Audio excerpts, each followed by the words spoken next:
Mateus 7, 28. E aconteceu que, concluindo Jesus esse discurso, a multidão se admirou da sua doutrina, porquanto os ensinava como tendo autoridade e não como os escribas.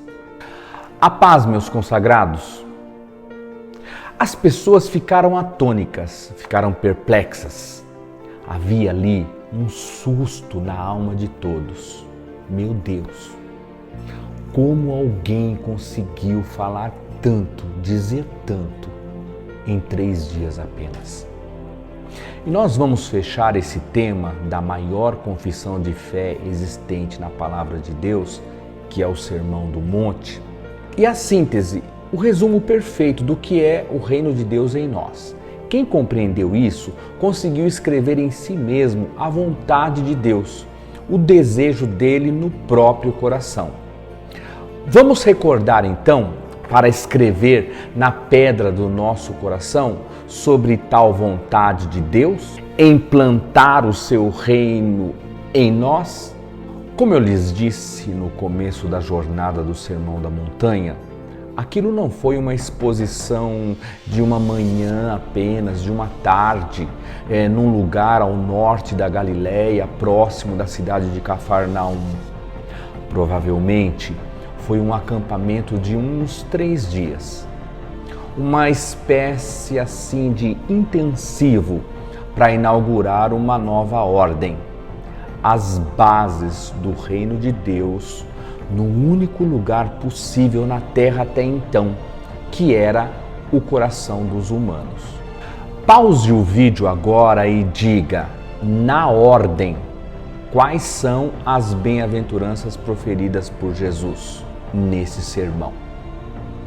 Bem-aventurado os... Pause agora o vídeo e diga na ordem. Os pobres em espírito, os humildes, os que choram, os que têm fome e sede de justiça, os misericordiosos, os limpos, os puros de coração, os pacificadores, os que são perseguidos por causa da justiça, amor pela justiça. Veja que toda a base de existência e de mobilidade do reino de Deus está contido aqui, nessas 8 bem-aventuranças. São 8, lembram daquela imagem dos 8 vitrais naquela igreja moderna no Monte das Bem-aventuranças que eu lhes mostrei no princípio da nossa jornada? Na conclusão de Jesus nesse texto, o que restou? O que ficou dentro do povo? Primeiro, ficou um profundo conhecimento da verdade. Segundo, é que havia na vida do homem que ali estava uma coerência com a verdade que ele pregava. Aqui reside a autoridade da fala. A fala de Jesus era simples e de perto, enquanto a dos escribas, dos mestres da lei, era como mestres do discurso, mas os mantinham longe do povo, como mestres do saber religioso, mas com nenhuma praticidade no chão da vida. Eles eram do palco, eles eram das plataformas, sabe, as pessoas do microfone? Falavam do alto do Olimpo, com roupas próprias e com discurso de gente superior. Tanto pela posição que eles exerciam, como pela sugestão de uma santidade escondida, que ninguém podia atestar na vida cotidiana. Jesus ensinava primeiro pelo exemplo e depois por palavras. Esse cuidado de credibilidade estava inclusive no tempo de maturação, do amadurecimento de uma vocação. Jesus só pôde começar o seu ministério depois de completar 30 anos de idade. Assim como as funções sacerdotais lá, na antiga aliança.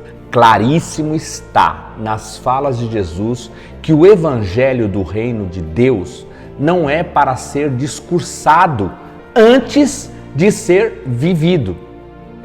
Tem a ver com a prática diária mesmo. Quem não faz assim é semelhante a uma pessoa que vai no restaurante, fica conhecendo o cardápio e vai embora sem conhecer a comida. E pior, sem se alimentar dela.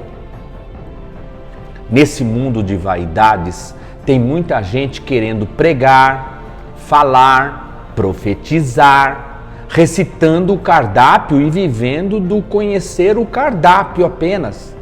Mas continuam uns desnutridos, uns magricelos e famintos de espírito, mendigos do que é santo, pedintes do que é sagrado. Esse texto de fechamento do Sermão do Monte, ele fala sobre doutrina. E tem muita gente que defende doutrinas, mas como o cardápio do restaurante. Doutrina aqui não é um conjunto de regras da religião, da denominação. Eram coisas práticas que partiam do coração. Era vida em profusão, vida de fontes eternas.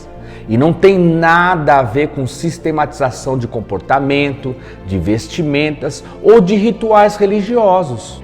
Era a vida prática com valores essenciais de um reino eterno no coração humano. Só isso, sem amarras, sem cabrestos, sem ameaças, sem maldições, sem preconceitos culturais e de temperamentos humanos. Nada, só o que é essencial e verdadeiro a partir de um coração novo e pacificado em Deus.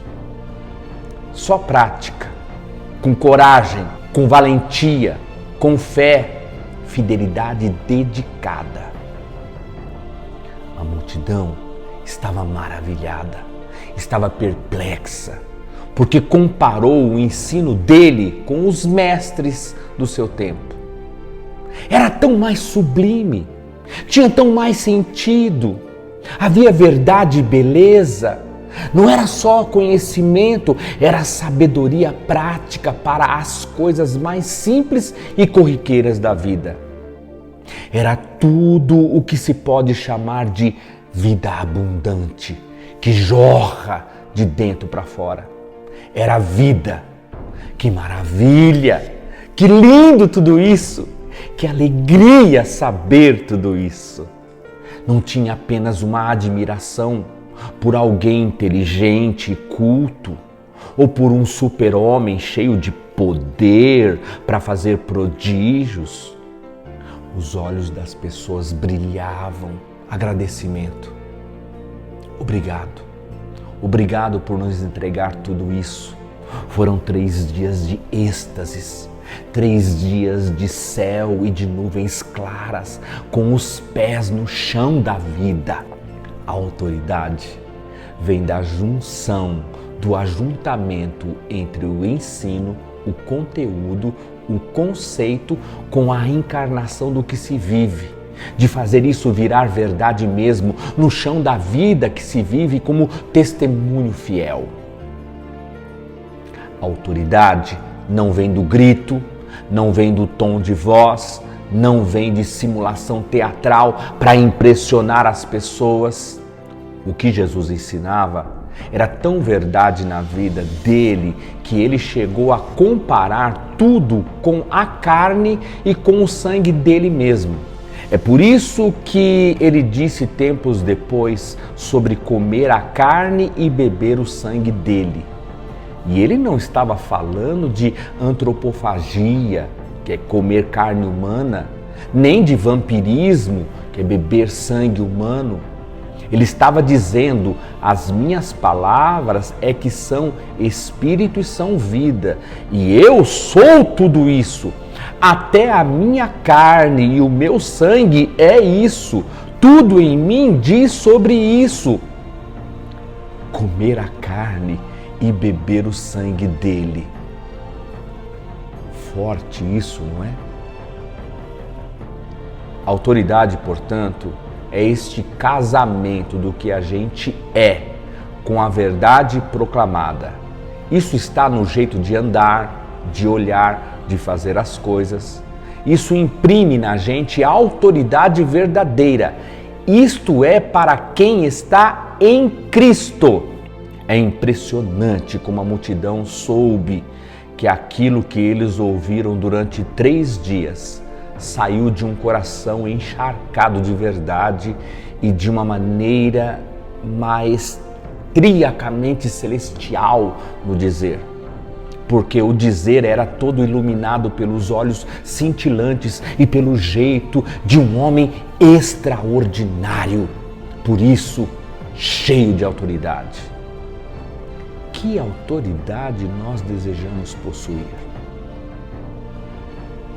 Deus os abençoe.